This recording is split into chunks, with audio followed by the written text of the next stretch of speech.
My name is Librarian Mary, and I am our host. And we have uh, somebody from the University of Alberta, Canada, here to talk about the different fungal networks that run underground between trees. And do you want to go ahead and introduce yourself, Jacob? Yeah, absolutely. Thank you guys so much for being here. As Mary stated, I'm going to be talking to you guys about unearthing mycorrhizal networks and the mystery of the underground. So, my name is Jacob Beauregard. I'm a PhD student here at the University of Alberta in Edmonton, Alberta, Canada. And I'm in the Karst Below Ground Ecology Lab. So, without further ado, if it's okay, I think I'll start getting into things slowly. I'm from the West Coast as well, just the West Coast of Canada. So, I do live in the landlocked province of Alberta. Edmonton is pretty cool, though. You guys should all come. But yeah, so I'm from Vancouver. I was just moved here, though, from the French-speaking part of Canada on the East Coast, just above New York and all those states. I guess it's closest to New Hampshire and Vermont. Anyway, I'm not good with that geography. And then came back here to work with Justine. So my supervisor is sort of an expert in these networks, in Canada and in the world. So I'm lucky enough that she let me talk, and I hope to do something interesting enough for you guys. Yeah, let's go ahead and you can get started, Jacob. Awesome. Okay, well, we're going to dive right into this here. I'm going to define a few things because even as Mary asked, this term mycorrhizae isn't much of a common term. So we're going to start much earlier than that, and we'll work our way into the stars of the show. So I thought I'd start things off with a bit of the basics about fungi in general before jumping into their wild network forming ways and the many things we still don't understand about them. Because we may first want to ask ourselves, what are fungi? Well, fungi occupy their own kingdom along with plants and animals, and they share with those other two that they're actually eukaryotic, mostly multicellular organisms that are actually closer related to us than plants. And in a sense, you could argue that fungi are not only everywhere, but a part of most things you cross in your daily life. They're fundamental to making your bread. If you drink wine, they're a big part of that process. They're on every single plant tissue you will see. They're in every breath you take. There's a funny statistic about if you're outside, it's about 7 spores you're inhaling per breath. And they're all over your body, within and without. So we're really with fungi all the time, whether we realize it or not. But let's start out with a look at a fungal body that many of us have likely seen in person or at least depicted elsewhere. So these aggregates of threads you can find in the soil when you garden, when you flip over a log, or maybe, unfortunately, growing on something you own or wanted to eat. And then from this body here, we can zoom in and take a closer look at some of these threads, because this is where everything really starts. So we'll start ourselves right off at the end there, the growing tip. And what the growing tips are composed of when we zoom in are threads that are actually composed of many fungal cells. Now, don't worry, I'm not going to take up our time here and speak on these little organelles. We don't have to remember these. But all the fungi that we're talking about are composed of long chains of these cells. Sometimes these cells are divided by little walls between them called septa, and sometimes they can form these long, unbroken chains. And while we have some exceptions to this, like our friends the yeasts here, who remain single celled for the most part, for the fungi we're talking about and most that we see in nature, these long chains form thread like tubes that we call hyphae. And so hyphae are nothing more than aggregates of these cells. Again, sometimes separated by those walls I mentioned, the septa, or sometimes, like in the case of some of the mycorrhizae we will talk about, with no separation between them, which is very characteristic of just the earliest forms of fungi in general, and the various types we could actually find in and before the time of the dinosaurs. So again, fungal cells linked together form the threads you often see that are characteristic of fungi, what we call hyphae. But hyphae usually only represent individual threads, as I was saying, which leads me to the term that you have all probably heard before if you've listened to other things about fungi. Because an aggregate of these threads, whether diffuse or in the form of a distinct mycelial body or a mushroom, make up what we often refer to as mycelium. And mycelium is really the fungal body, whether in a mushroom or not. And with this, it is often the most significant part of the fungal body. And in regard to fungal and mycorrhizal networks, the entire network is essentially mycelium. Because you see, when we think about a fungus, I like to use the analogy of a tree. The mushroom is like an apple, beautiful but ephemeral and far from the main component, but an important and essential part of the life cycle nonetheless. Because whether it's measured in absolute biomass of the fungus, how much is there, or just the amount of time a fungus spends as one form or the other throughout its life, the mycelium is really the main part of the show, arising from spores and eventually giving rise to the mushroom, where spores are released and the cycle can start all over again. And what is most interesting is that right up until you hit the specific reproductive surfaces within the mushroom, where the genetic recombination and spore dispersal actually occurs, there's nothing different about the mycelium in the ground than the mycelium that composes the majority of the mushroom, other than they've aggregated together to form a unique structure. And if you think about a mushroom cap, the underside where you see those lines, we call them gills, or maybe in the form of pores or even teeth, is where those structures are that allow for spore production and dispersal. Now, this is a somewhat generalized view of spore dispersal, I should say, with different mushrooms of all sorts having evolved different ways to disperse, but it all starts from a spore. But in any case, when you see a mushroom, you can be sure that there is more to that fungus than meets the eye, because there's actually an entire universe down there in the soil. And not all fungi even make mushrooms in the first place. Like what you're seeing here is a type of mycorrhizal fungus that will never make a mushroom. And we're going to talk about those guys really soon. Don't worry. But now that we've talked about fungal hyphae, mycelium, and how their mushrooms and spores get around, we can get a bit into their ancient history, which will let us get our first look into the ancient origins of the mycorrhizal symbiosis and networks. Now, the first network-forming fungi also appear very early on in the fungal tree of life. They're number 14, if you can see there. Sorry, my laser pointer is a bit messed up right now. And particularly when we talk about fungal life on land, which can also give us some hints as to the importance of these fungi in the early history of the land in general. And our evidence of these associations goes back further in time than you may have ever imagined and doesn't just come from statistical models or what have you. Because we get an amazing view into the early terrestrial life and early fungal associations from a piece of land known as the Riney Chert in modern-day Scotland. Now, the Riney Chert is an over 400 million year old ecosystem that's been fossilized and very well preserved. And in here, we have evidence of some very early invertebrates, plant and fungal taxa, and of particular interest is that we also find the earliest evidence in the fossil record, that is, of the ubiquitous plant fungal associations that now dominate the terrestrial sphere, mycorrhizae. And what's even cooler than the fact that we have actual fossils depicting this association is what we see this association occurring in. If you've ever heard of liverworts, well, these associations were occurring in the rhizoids of these early land plants. That's to say, well before modern roots, any plant root that you know right now had even evolved. So if nothing else, this points to the importance and the long-standing nature of these associations, considering that they still occur with the majority of land plants to this very day. And I've mentioned them, so I wasn't going to leave you guys hanging. On the right here, we've got different structures that I will talk about in a bit more depth from rhizoids that were found in this Riney Chert in the fossils. So while we know that these associations go back further than 405 million years, these fossils are about that old. Because the intimate associations formed between the roots of plants and symbiotic fungi together, known as mycorrhizae, evolved really at the dawn of plant terrestrialization, so plants coming onto land. And today, mycorrhizal symbioses are formed by the vast majority of land plants across nearly all terrestrial ecosystems, if not all.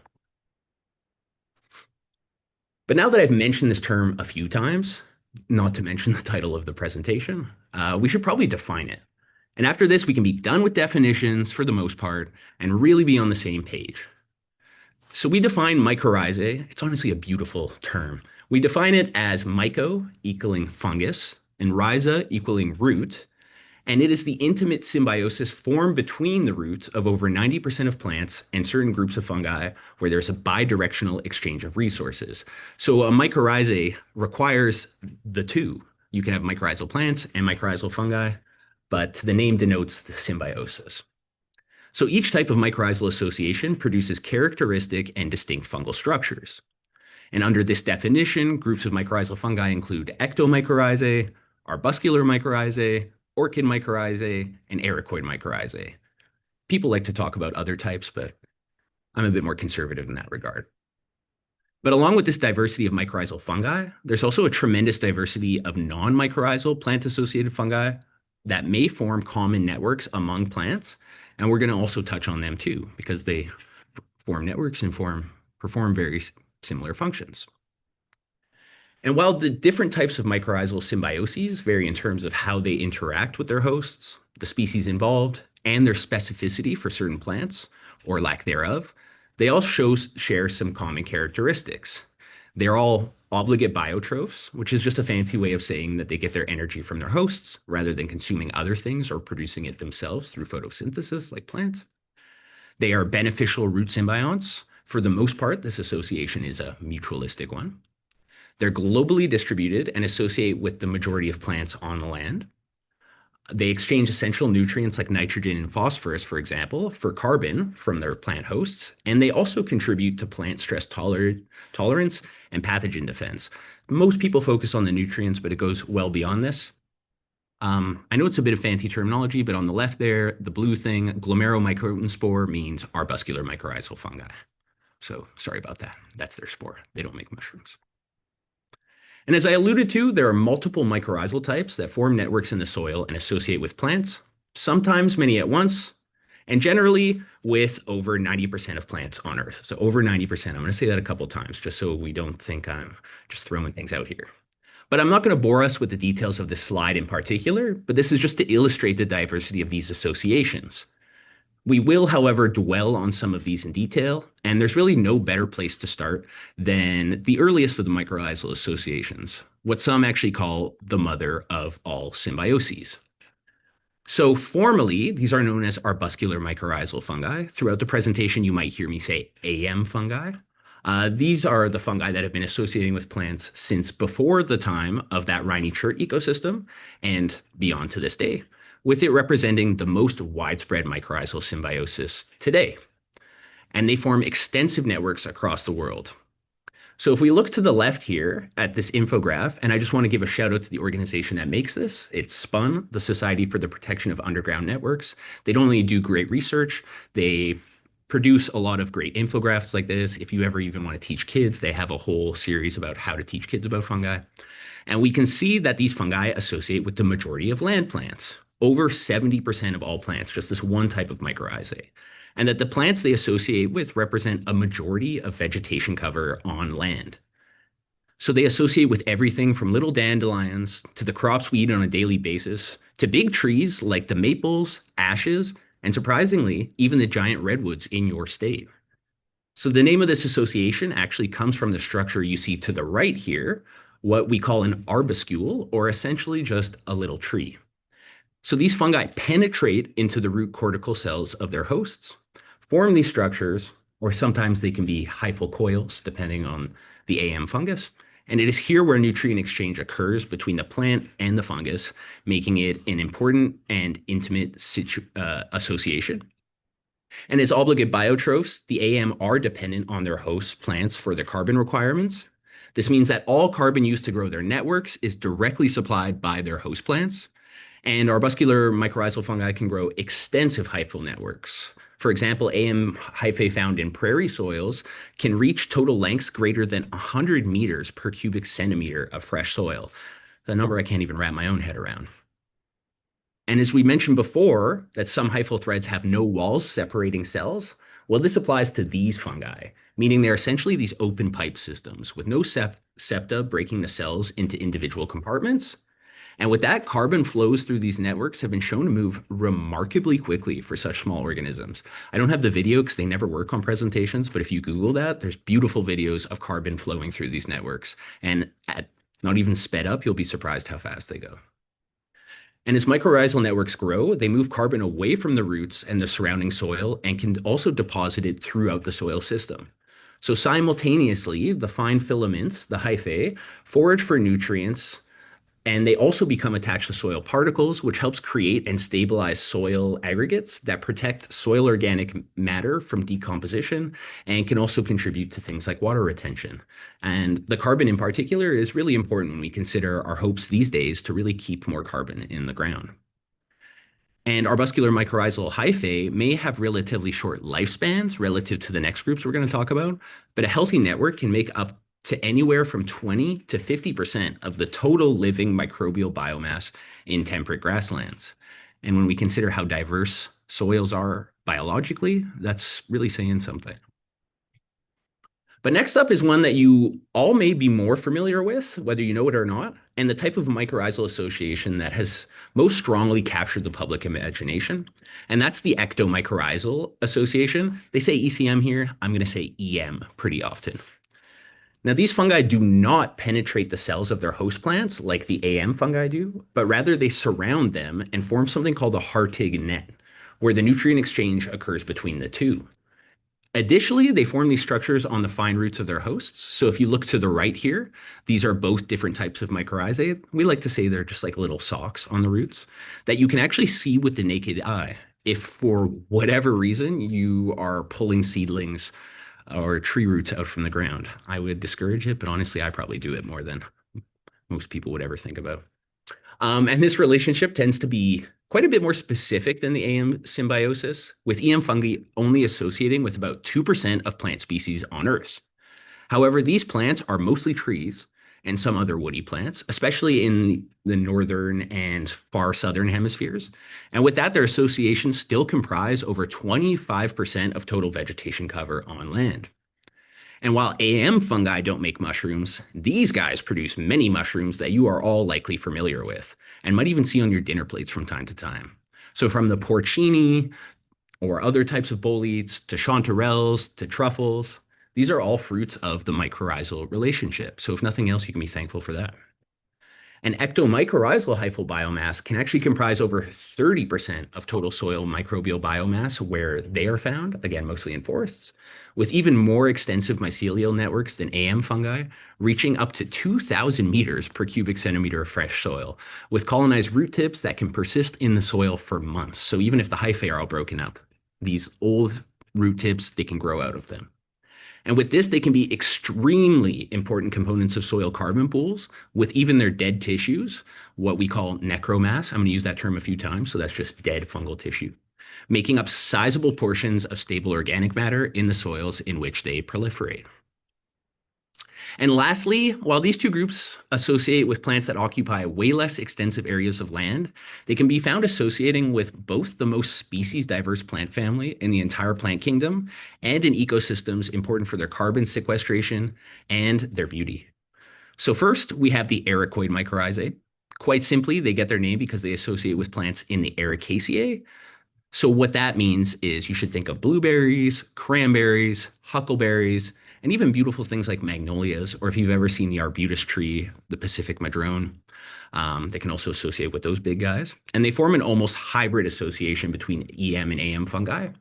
Evolutionarily speaking, they are very closely related to the EM fungi, the ectomycorrhizae, but they penetrate their host cells and form coils where nutrient exchange occurs, much more like the AM or arbuscular mycorrhizal fungi. And the orchid mycorrhizae may be the funkiest, which is why I didn't want to leave them out. Like, along with the fact that they associate with the most diverse plant family in the world, that is the orchids, they and other plants with a similar lifestyle really also prove the widespread nature and importance of mycorrhizal networks, and I'll get into why that is later. But the orchid mycorrhizal symbiosis is really unique relative to the other groups that we just talked about because it sort of flips the classic mycorrhizal relationship at the beginning. Given that orchid seeds, which are actually known as dust seeds, don't have enough energy reserves in them to support a germinating plant, they need to associate with the right fungus from the very outset. And so I'm going to direct you towards the middle picture I have here that has A, B, C, and D. Look at C in particular. Because all orchids first develop into these white little nubs that we call protocorms. And because they lack the structures that allow them to photosynthesize, they rely on the fungus to give them carbon and other limiting nutrients. They essentially feed on the fungus. And this can happen through multiple things. Energy can be sent through the fungal networks themselves or through the degradation of certain structures you see on the left here. If you look to the far left, you'll see all these. This is obviously a stylized image, but you'll see these green little circles. These are called pelotons. So they can also get their energy from these degrading. And it won't just be carbon, but it can also be things like nitrogen and things plants need to grow. And that'll happen until the plant becomes green. And then the relationship becomes that classic carbon from the plant, nutrients from the fungus situation that we've seen so far. So I wanted to give these guys a shout out, but they sort of fall off for most of the rest of the presentation. But I want you guys to know about them. So one thing we definitely do know about mycorrhizal fungi, there's a lot of things we don't know, is that they're found all over the world and can be extremely diverse. Now, I know you're probably like, why am I seeing the world twice? Well, these two maps of the world are actually showing hotspots of arbuscular AM fungi on the left and EM fungi on the right. So this is their diversity hotspots. These groups are the focus as they are either extremely species rich and or enjoy a more or less global distribution. So their networks are much more extensive. In yellow are spots where mycorrhizal diversity is thought to be particularly high. And as you can see, at least for y'all in California, you folks live in an area of high mycorrhizal diversity for both groups, which may not be surprising considering all the beautiful plants you guys have, but it's certainly something to be proud of. I'm an evangelist for the fungi, so I would be very proud. And that last figure, this figure, again, come from SPUN, the Society for the Protection of Underground Networks, really just can't highlight their work enough. And recently, we've also started to get a better idea of just how extensive certain mycorrhizal networks are, particularly the AM symbiosis. What this map is showing here is the density of hyphae, those threads, for AM fungi alone, with the deeper yellow areas denoting spots where we may find greater than 6 meters of AM hyphae per centimeter cubed. So deep yellow, that's at least 6. Again, we can go up to 100 in some ecosystems, an incredible amount. And this isn't just a cool metric to hear about. It has also been estimated that these tubular networks can move approximately 1 billion metric tons of carbon into the soil per year. Because these fungi aren't just made of carbon, they also deposit vast amounts, clearly, into the soil system. And we can see that mycorrhizal fungi are not only widespread and ubiquitous, but that we've got many hotspots of exceedingly diverse mycorrhizal communities that have yet to be explored. At the same time, many hotspots of plant diversity do not overlap or correspond to biodiversity hotspots for these fungi. That's what this image is showing. Despite their intimate associations with plant hosts, you almost never find a plant without a mycorrhizae.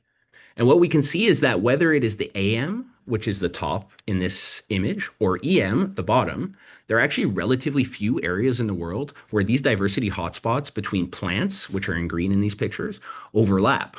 And if we think about trying to conserve and protect these networks, it's clear that looking at plant diversity alone as a proxy metric for mycorrhizal diversity is not nearly enough, potentially leaving a critical gap in their protection and leaving them vulnerable. And now I think it bears refocusing on the overall benefits of mycorrhizae to their hosts and the broader soil ecosystem. We've kind of done the tour of how extensive they can be and how they work, but let's get into a bit more of the particulars and so we can really talk about networks. So these fungi offer so many important services to both us and serve many important functions for plants and ecosystems. Mycorrhizal fungi generally can contribute to protection against insect attack, increase resistance to salt and drought stress, interact with microbes, both in cultivating beneficial microbiomes and discouraging pathogens. They can improve water absorption and retention in soils. They can improve soil organic matter stocks and aggregation in soils. They can enhance plant nutrient uptake and ultimately improve plant growth. But we haven't always actually seen these relationships as purely beneficial. And the relationship is not exclusively beneficial in all contexts for sure. We have something classically known, this isn't just for mycorrhizae actually, as the parasite mutualist spectrum, because parasitism is still a type of symbiosis, but we see this in mycorrhizae as well. And there has long been the idea that this fungus actually represents somewhat of a cost to the plant, especially if we take a biological market perspective and think that the plant is having to trade some limited currency, i.e. carbon, to get other nutrients from the fungi. But what I find so interesting in the work on mycorrhizae generally and their networks is all the things we actually don't understand. Because for claim after claim, consistent results are actually exceedingly hard to find. So, for example, while this graph is very simple looking, you're probably like, what the heck? This graph comes from a meta analysis of studies that looked at growth responses in plants when grown under shaded conditions. Because, of course, the plants want the light. So, shade isn't always the best unless they're super well adapted to that. And this was comparing plants that were both mycorrhizal and non mycorrhizal. So, if the fungus was indeed associating with the plant at such a cost, we would expect to see a significant reduction in growth relative to non-mycorrhizal plants when mycorrhizal plants are shaded. But interestingly enough, we see that the responses are essentially the same. Statistically, there is no difference here. And we will touch on the potential reasons why later on. But this just goes to show that we don't actually even understand the most seemingly fundamental parts of this symbiosis, which you could be like, what are you guys doing? But I just think is really exciting because they're just so context dependent. But what we really do understand is that mycorrhizal networks are not only important for the plants they associate with, but they also associate with and feed, quite literally, many of the other players in the soil ecosystem. And if we consider that soil is the most biodiverse habitat in the terrestrial sphere, if you didn't know that, it actually is. These networks play an incredible role in sustaining these broader communities, as well as maintaining many critical processes in the soil system and keeping soils in a more healthy state than they would be otherwise, as honestly hard and unrealistic as it would be to imagine the soil without fungi. So on the top right corner, we have a depiction of springtails, little buggos, grazing on fungal hyphae, with this literally sustaining these populations. But these springtails also help the soil in doing this by contributing dead fungal matter, again, that necromass, to the soil system, which is a critical part of stable soil organic matter and carbon in soils. There are also still some outstanding questions that somebody in my lab is actually looking into regarding what this grazing might mean for nutrient flows through these fungal networks. In all of the other photos, what we see is a snapshot of what some affectionately call the soil bacterial highway. So the neon, for example, is just showing stained bacteria that are just absolutely surrounding the fungus, wherein bacteria utilize these fungal networks to get around in the soil. And although this relationship is much more than that, with recent work showing that these partnerships can help plants defend against pathogens by helping transport beneficial bacteria onto roots and what have you, they're also helpful in their own exchange of services. Much like roots of plants, hyphae will exude carbon into the soil system, and this carbon can power the bacteria, which can then break down nutrients into forms which the fungus can then take up and shuttle to their host plants. So it's really remarkable with that every time we look a little bit deeper, we see that there are much more details to these relationships than we previously thought. Again, we're learning more and more. It's not just plant, fungus, bacteria, who knows what else. Hopefully it stops there. There's so many things. And while I will touch on the networks of fungi that connect multiple plants at once, and in some cases allow for flows of nutrients between them, in a couple of slides, I'll definitely talk on those. I thought that this image was just a good representation of what some dub this wood wide web. And the fact that EM fungi in particular, the dark green here, form these very extensive and dense networks in soil, whether it is relative to other mycorrhizae or other fungi that like those that decompose organic matter, like the little olive shaded one here. I think we gave it a little shortchanged it a little bit. It might be a bit more extensive than that, but drives the point home. But as I mentioned in regards to biodiversity and the broader soil ecosystem, these fungi are not only important for the exchange of nutrients and what they do for plants, but are also critically underappreciated components of the soil global carbon cycle. So don't worry about all these numbers. You don't need to know any of these. It's just the main pictures with the plants that I thought were good and help to drive home what I'm about to say. Because mycorrhizal fungal networks really do the heavy lifting in many respects, giving their anchoring with the hosts and the consistent supply of carbon and then their subsequent deposition of said carbon. These fungi and their networks are nearly unparalleled contributors to the soil ecosystem and soil carbon flows relative to any other organism in the soil. Now, fungi do not sequester carbon like plants do, so they're not, doing photosynthesis. But an astounding amount of carbon is shuttled into the fungi from their plant hosts, where it largely remains immobilized, or I like to say locked up for a less fancy word, within their fungal tissues, or again as persistent necromass, dead stuff, in the soil. And when we look at the three mycorrhizal types, which can be found widespread across ecosystems, sorry, orchids, the estimated amount represents about 1/3 of the carbon emitted by humanity per year. Now, again, that's just a total. If only the fungi actually removed this much every year, that would be awesome, but it's still a substantial amount. And what's even more interesting, and again speaks to what I mentioned before, is the outsized nature of EM fungi in this role. I'm just going to say it, but you can look at the numbers on the bottom of the screen here because this will drive the same point. Because despite their plant hosts representing much less biomass and total vegetation cover area in the world than, say, AM fungi, EM fungi store more than twice the carbon that AM fungi do, or when you just combine all of the other mycorrhizae together. And again, it's also for this that their dead cells, the necromass, form such a critical component of carbon stores in forest soils where they dominate. And before I really get into the common mycorrhizal networks, what probably everybody is here to talk about, and what I definitely will touch on in quite a bit more detail, there are other networks formed by different kinds of fungi that we're learning more and more can perform very similar functions, and in any case are part of the extensive and intricate web of life we find in the soil. No pun intended with the web there. So we have the two lesser explored, first and foremost. I'm talking about the black and the red here, and seemingly less extensive networks. These are CPN and CSN, which just stand for common parasitic and common saprotrophic networks, where we have both parasitic fungi that connect to multiple plants, but only siphon off resources like water and nutrients, while never offering anything in return to their plants. And on the other hand, we have the common saprotrophic networks. That's just those formed by the decomposers. But what we're realizing is that when these are looked at, that these fungi may indeed actually act like beneficial symbionts when found in the right context. Again, ecology is all about context. Pointing to the idea that there may be more fungi out there forming beneficial relationships than plants than we've previously thought. But the other non-mycorrhizal network type that we can definitively say helps plants in some regard in terms of requiring limiting nutrients, water, and even improving stress tolerance are what we see here in yellow, the CEN, or the common endophytic networks. Endophyte, just living in the tissue.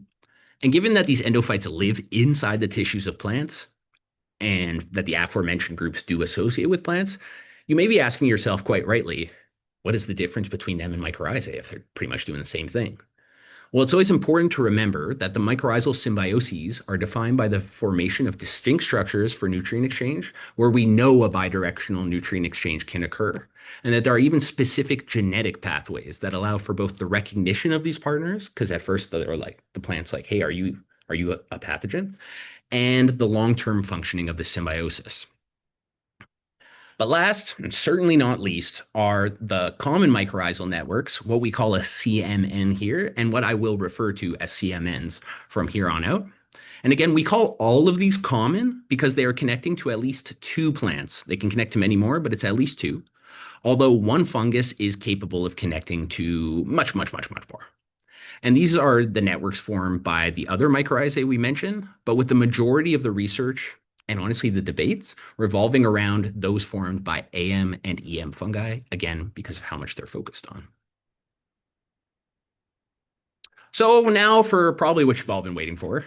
And I think this illustration really demonstrates how we conceptualize common mycorrhizal networks, or CMNs, and as well singular mycorrhizal networks in a nice, albeit simplified way.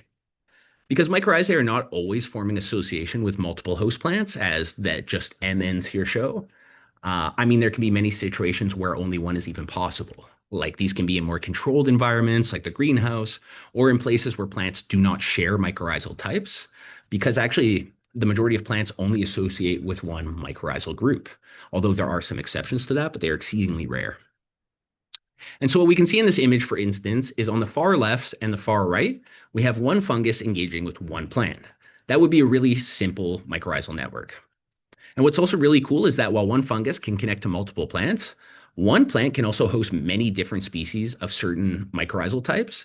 And there are still some outstanding questions about why this may be, and even the amounts. Some people estimate up to thousands on a single rooting system.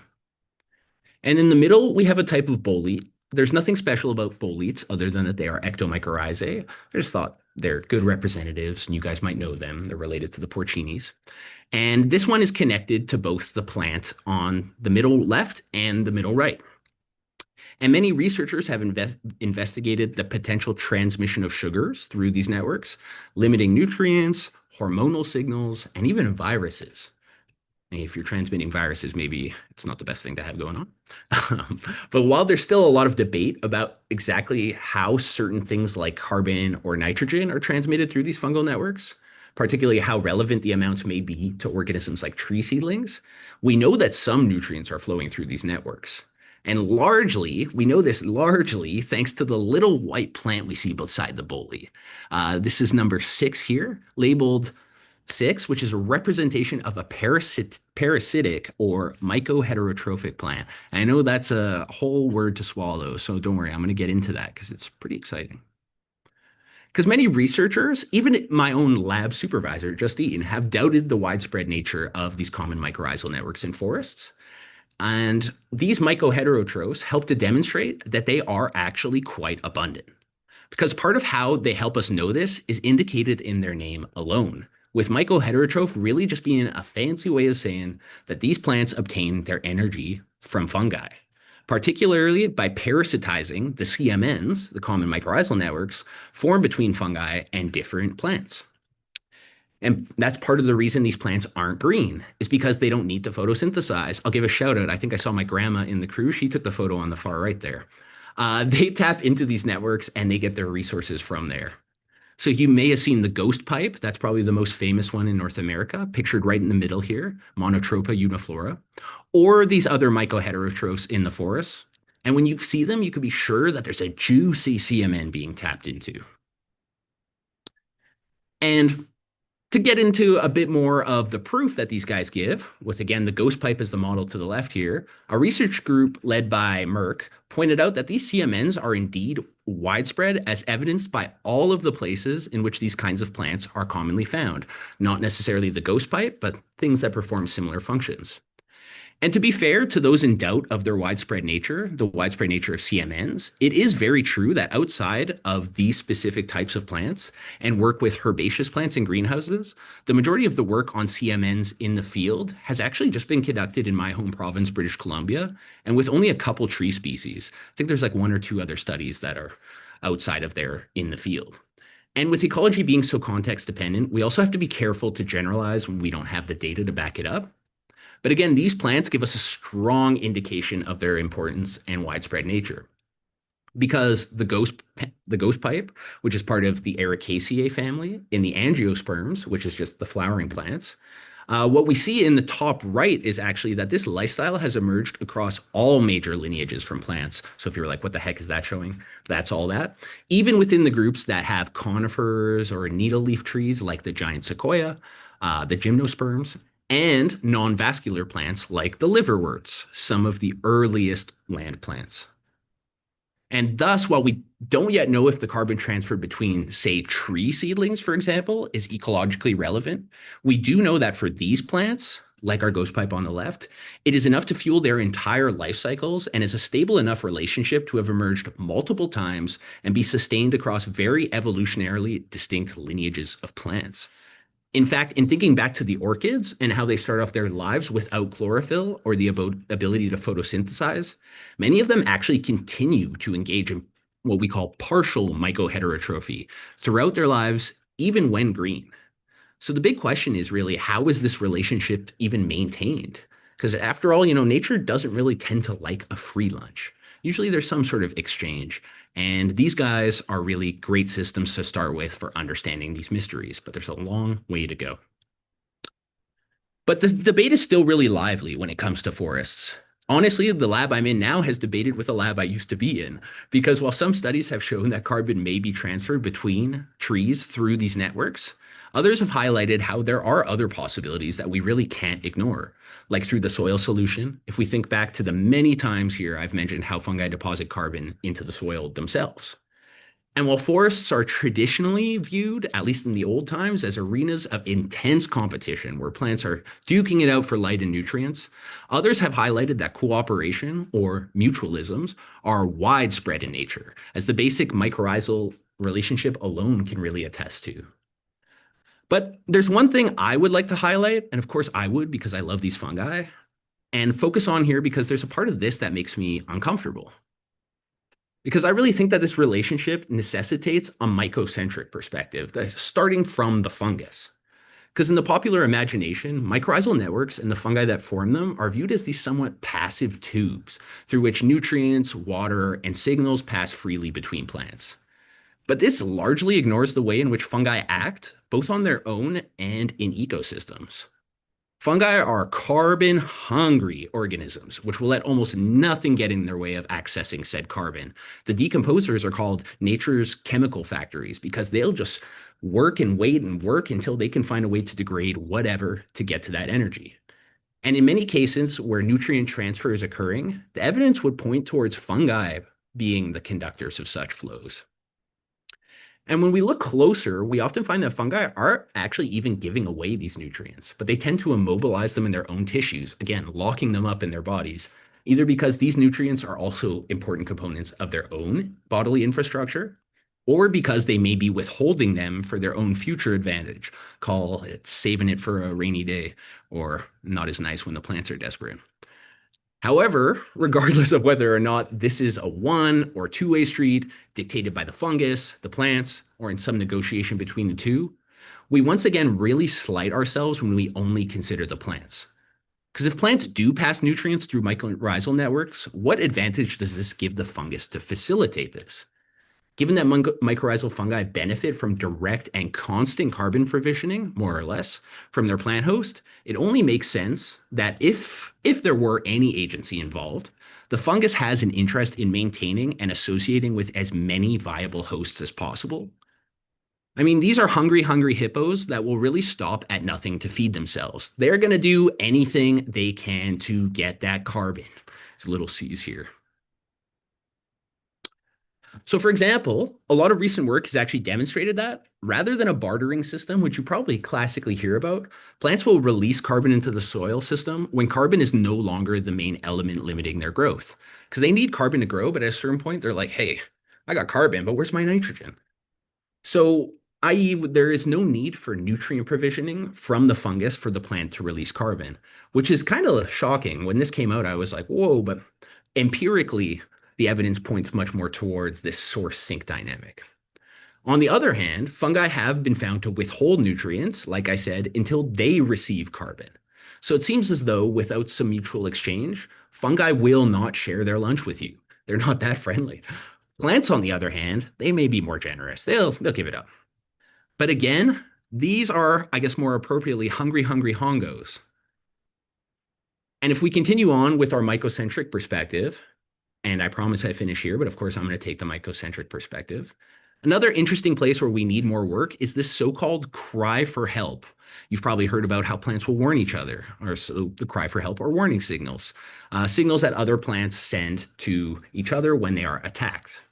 And while this has definitely been shown for certain crop plants in the lab, these claims are most often attributed to trees in forests, despite a lack of evidence for this.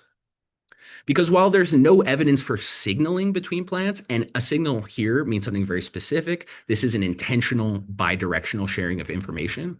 What we certainly do know is occurring is the release of certain cues upon being attacked, for example. So cues are still these signals released, but the plant cannot control the release of it. Just something happens that forces their release. You say you break a leaf or something, that'll also happen.